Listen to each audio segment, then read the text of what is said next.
ನಲ್ಮೆಯ ಮಿತ್ರರಿಗೆ ಮಧುಮಾಲಾ ಕಥಾಸ್ಮೃತಿ ಯೂಟ್ಯೂಬ್ ಚಾನಲ್ಗೆ ಆತ್ಮೀಯ ಸ್ವಾಗತ.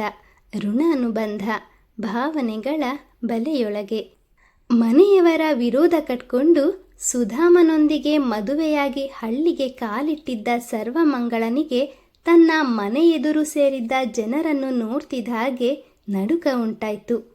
ಜನರ ಗುಂಪಿನಲ್ಲಿದ್ದ ದೀಕ್ಷಿತರ ತಂಗಿ ಕಮಲಾಕ್ಷಮ್ಮ, ಅಯ್ಯಯ್ಯೋ ಮನೆ ಆಳಿ, ನಮ್ಮ ವಂಶದ ಮಾನ ಮರ್ಯಾದೆ ಎಲ್ಲ ತೆಗೆದ್ಬಿಟ್ಲು ಅಂತ ಬೊಬ್ಬೆ ಹಾಕತೊಡಗಿದ್ರು. ಅವರ ಬೊಬ್ಬೆಗೆ ದೀಕ್ಷಿತರು ಮನೆ ಬಾಗಿಲು ಕಿತ್ತೇ ಹೋಗುತ್ತೇನೋ ಅನ್ನೋ ಹಾಗೆ ಧಬಧಬ ಅಂತ ಬಾಗಿಲು ಬಡಿತಿದ್ದ ದಾಂಡಿಗರು ಬಾಗಿಲು ಒಡೆಯೋದನ್ನು ನಿಲ್ಲಿಸಿದ್ರು. ಬಾಗಿಲು ಬಡಿಯೋ ಶಬ್ದ ನಿಲ್ತಿದ್ದ ಹಾಗೆ ಕಮಲಾಕ್ಷಮ್ಮನವರ ಧ್ವನಿ ಒಳಗಿದ್ದ ದೀಕ್ಷಿತ ದಂಪತಿಗಳು ಹಾಗೂ ವಿಶ್ವನಾಥನ ಕಿವಿಗೂ ಅಪ್ಪಳಿಸಿದ್ವು. ಅಣ್ಣಯ್ಯ, ನಿನ್ನ ಮಗಳು ಮಾಡಬಾರ್ದು ಮಾಡಿ ನಮ್ಮ ವಂಶದ ಮಾನ ಮರ್ಯಾದೆ ಎಲ್ಲ ತೆಗೆದ್ಬಿಟ್ಲು. ನಿನ್ನ ಕುಟುಂಬನ ಸರ್ವನಾಶ ಮಾಡಿಬಿಟ್ಲು. ಅಣ್ಣಯ್ಯ, ಅದಕ್ಕೆ ಹೊರಗೆ ಬನ್ನಿ, ನಿಮ್ಮ ಮುದ್ದಿನ ಮಗಳು ಮಾಡ್ಕೊಂಬಂದಿರೋ ಗನಂಧಾರಿ ಕೆಲಸ ನೋಡಿ ಕಣ್ಣು ತಂಪು ಮಾಡ್ಕೊಳ್ಳಿ ಅಂತ ಜೋರಾಗಿ ಬೊಬ್ಬೆ ಹೊಡೆಯೋದಕ್ಕೆ ಪ್ರಾರಂಭಿಸಿದಾಗ ದೀಕ್ಷಿತರು ಹೊರಗೇನೋ ನಡಿಬಾರ್ದು ನಡೆದಿದೆ, ಏನೋ ಅನಾಹುತ ಆಗಿದೆ ಅಂತ ಗಾಬರಿಯಿಂದ ಓಡ್ಬಂದು ಚಿಲ್ಕ ತೆಗೆದು ಬಾಗಿಲನ್ನು ಮುಂದೂಡಿದ್ರು. ದೀಕ್ಷಿತೃ ಕುಟುಂಬ ಹೊರ ಬರ್ತಿದ್ದ ಹಾಗೆ ಸೇರಿದ್ದ ಜನರ ಹರ್ಚಾಟ ಪರ್ಚಾಟ ಜೋರಾಯಿತು. ಸಕ್ಕರೆಗೆ ಇರುವೆ ಮುತ್ಕೊಳ್ಳುವಂತೆ ತಮ್ಮನ್ನು ತಿಂದೇ ಬಿಡುವಂತೆ ಸುತ್ತುವರಿದಿದ್ದ ಹಳ್ಳಿ ಜನರು ಗುಂಪು ಗದ್ದಲಗಳ ನಡುವೆ ದಾರಿ ಮಾಡಿಕೊಂಡು ಸರ್ವಮಂಗಳ ತನ್ನ ಗಂಡನ ಕೈ ಹಿಡಿದು ದೀಕ್ಷಿತೃ ಮುಂದೆ ಬಂದು ನಿಂತ್ಕೊಂಡ್ಲು.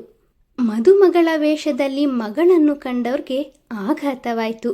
ಕೊನೆಗೂ ತಮ್ಮ ಮಗಳು ತಮ್ಮ ಮಾತು ಕೇಳದೆ ಅವಳ ಹಠವನ್ನೇ ಸಾಧಿಸಿದ್ಲು ಅಂತ ತಿಳಿತಿದ್ದ ಹಾಗೆ ದೀಕ್ಷಿತ್ರಿಗೆ ರೋಷ ಉಕ್ಕತೊಡಗಿತ್ತು. ಮನೆ ಬಿಟ್ಟ ಮಗಳು ಹೆತ್ತವರ ಪ್ರೀತಿನೆಂದು ಪುನಃ ವಾಪಸ್ ಬಂದೇ ಬರ್ತಾಳೆ ಅಂತ ಅಂದ್ಕೊಂಡಿದ್ದ ಅನ್ನಪೂರ್ಣಮ್ಮ ಹಾಗೂ ದೀಕ್ಷಿತ್ರಿಗೆ ಮಗಳು ಮಾಡಿದ ಕಾರ್ಯದಿಂದ ಸುಟ್ಟ ಗಾಯಕ್ಕೆ ಬಿಸಿ ತುಪ್ಪ ಎರಚಿದಂತಾಗಿತ್ತು. ತನ್ನ ತಂದೆ ಕಣ್ಣಲ್ಲಿ ಕಾಣ್ತಿದ್ದ ಕೋಪದ ಬೆಂಕಿ ಸರ್ವಮಂಗಳನನ್ನು ಇನ್ನಿಲ್ಲದಂತೆ ನಡುಗಿಸಿತ್ತು. ಹೇಗೋ ಧೈರ್ಯ ತಂದ್ಕೊಂಡು ಒಂದು ಹೆಜ್ಜೆ ಮುಂದಕ್ಕಿಟ್ಟು ಅಪ್ಪಾಜಿ ಅಂತ ತಡವರಿಸಿದ್ಲು. ದೀಕ್ಷಿತರು ಗಂಭೀರ ಧ್ವನಿಲಿ, ಯಾರು ನೀನು ಯಾರು ಅನ್ನೋದೇ ನನಗೆ ತಿಳಿದಿಲ್ಲ. ಆ ಅನಿಷ್ಟ ಬಾಯಿಲಿ ನನ್ನ ಅಪ್ಪಾಜಿ ಅಂತ ಕರಿಬೇಡ.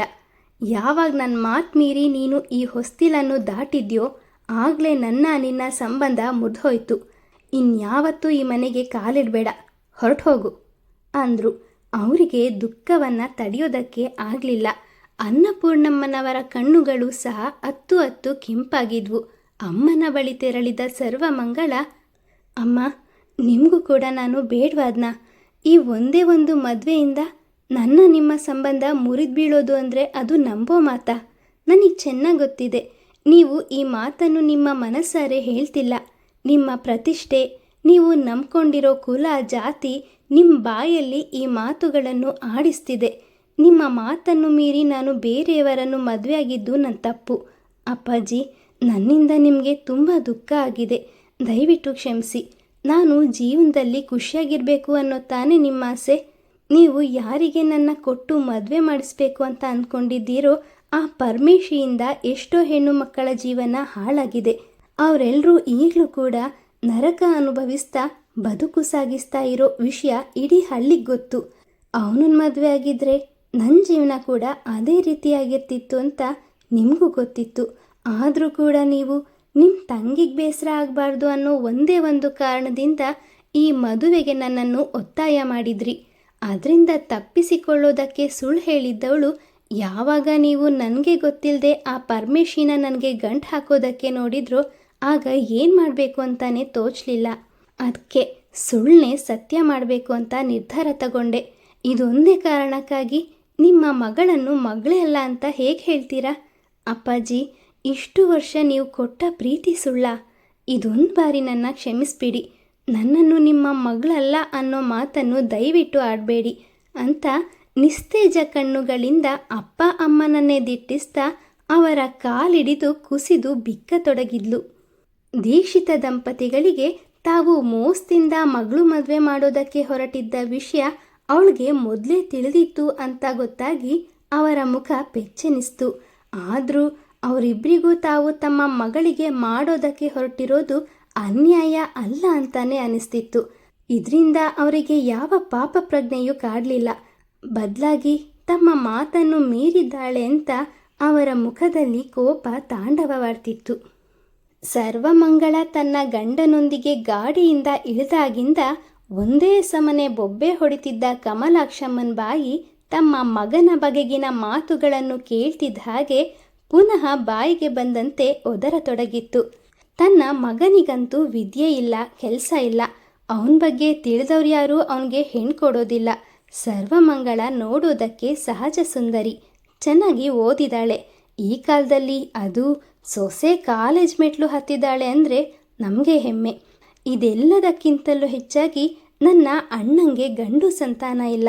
ಪರಮೇಶಿಗೆ ಸರ್ವಮಂಗಳನ ಜೊತೆ ಮದುವೆ ಮಾಡಿಸಿದ್ರೆ ಅವನ ಆಸ್ತಿ, ಮನೆ, ಹೊಲ, ಗದ್ದೆ ಎಲ್ಲ ನನ್ನ ಮಗನ ಪಾಲಾಗತ್ತೆ ಅಂತ ದುರುದ್ದೇಶದಿಂದ 20 ವರ್ಷಗಳಲ್ಲಿ ಇಲ್ಲದ ಪ್ರೀತಿಯ ಮಾತುಗಳಿಂದ ತನ್ನ ಅಣ್ಣನನ್ನು ಕಟ್ಟಿ ಹಾಕಿದ್ದವರು ಆಸ್ತಿ ಕೈ ತಪ್ಪಿ ಹೋಯ್ತು ಅಂತ ಮನದಲ್ಲೇ ಕೊತ ಕೊತ ಕುದಿಯತೊಡಗಿದ್ರು.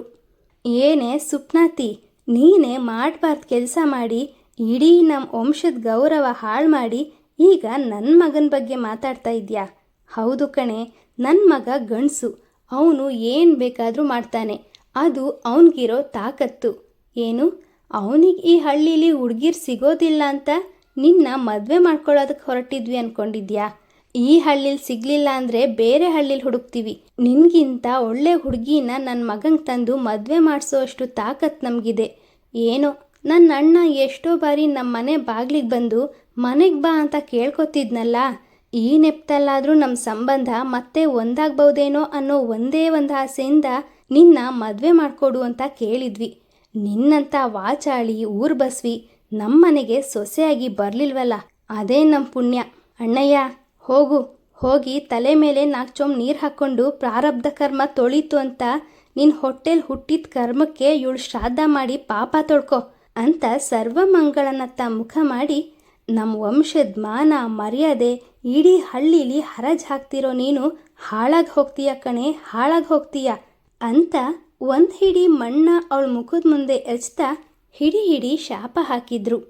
ತಂಗಿಯ ತುಚ್ಛ ಮಾತುಗಳನ್ನು ಕೇಳ್ತಿದ್ದ ಹಾಗೆ ಮಗಳ ಮೇಲಿದ್ದ ದೀಕ್ಷಿತರ ಕೋಪ ತಂಗಿ ಮೇಲೆ ತಿರುಗ್ತು.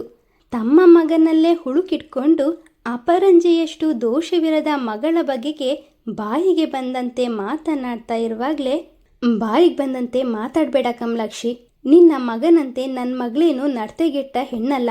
ಅಂಗೈ ಹುಣ್ಣಿಗೆ ಕನ್ನಡಿ ಸಾಕ್ಷಿ ಬೇರೆ ಬೇಕಾ? ನಿನ್ನ ಆ ಸುಪುತ್ರನ ಲೀಲೆಗಳು ಈ ಹಳ್ಳಿಲಿರೋ ಸಣ್ಣ ಸಣ್ಣ ಮಕ್ಕಳಿಗೂ ಗೊತ್ತು. ಆದರೂ ಈ ಸಂಬಂಧಕ್ಕೆ ನಾನು ಒಪ್ಪಿಗೆ ನೀಡಿದ್ದೆ ಅಂದರೆ ಅದ್ರ ಹಿಂದಿನ ಉದ್ದೇಶ ಏನು ಅನ್ನೋದು ನಿನಗೂ ಚೆನ್ನಾಗಿ ತಿಳಿದಿದೆ ಅಂತ ತಂಗಿಯ ಬಾಯಿ ಮುಚ್ಚಿಸಿದ್ರು. ಕಮಲಾಕ್ಷಮ್ಮನವ್ರಿಗೆ ಮುಂದೆ ಮಾತನಾಡೋದಕ್ಕೆ ತಿಳಿಲಿಲ್ಲ. ಅಣ್ಣನ ಬದಲಾದ ವರ್ಷೆ ಕಂಡು ಅವರು ನಿಂತಲ್ಲೇ ಸ್ತಬ್ಧರಾದರು.